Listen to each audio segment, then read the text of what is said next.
I'm Adam MacKinnon, pickleball instructor in Santa Rosa. Today you've had some really good examples and drills and things. Maybe we could touch on a couple of those. We started with dinking, and we were talking about the idea of hitting 4 balls in a row.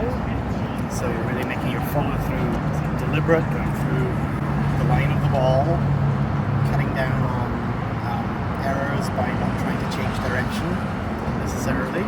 So we're recognizing that your percentages are going much higher if you hit the ball back in roughly the same direction it came from.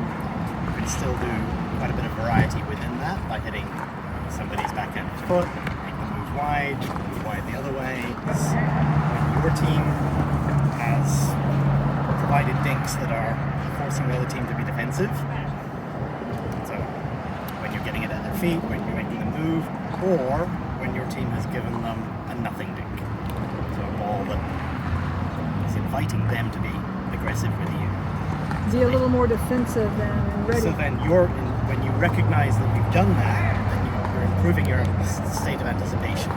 You can, by all means, take a half step back, get into a slightly more defensive position. That's buying you those split seconds of extra reaction time, in the knowledge that the next shot is much more likely to be a defensive one than you missing out on the attacking opportunity. No chance of it. So your goal is to play a defensive block and get right back into the line. The value of half volleys, really getting comfortable with those shots, as opposed to your tendency of wanting to lean in and take a low volley. So low dink volley, low soft volley, is one of the hardest shots in the game. So make your life easier by being willing to just take a little pivot step back on either side and play the ball right off after the bounce. Ankle paddle, using your body to just lift the ball up and over.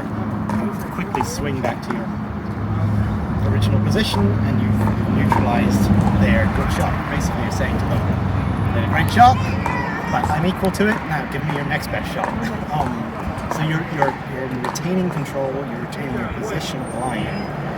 And the alternative is, if you really let it bounce and rise, you'd be taking perhaps 2 steps back, and you'd be playing a much harder dink over a longer area, but into the same target. Trying to retain a presence at the line. The other thing that does is it takes time away from your opponents. So you're keeping them under pressure by essentially saying, "I'm equal to this. Now what?"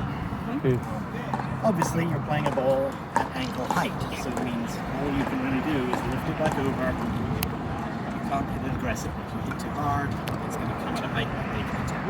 So it's still a defensive shot, but it's one where you're demonstrating that you're in control of the situation. And then we looked at how valuable that volley is when you're in the mid-court as well. So anytime you're in a weak position on the court, chances are your opponents may well be hitting at your feet. So getting really comfortable with being willing to be down low and using the knees and the quads and lifting the ball so that the wrist stays stable, forearm isn't flapping around, wrist isn't flapping around. You're playing these shots with the power coming from the lift of your ball. We went over a lot. That Wow. was great. Good memory. Anything else? No, I think that's it.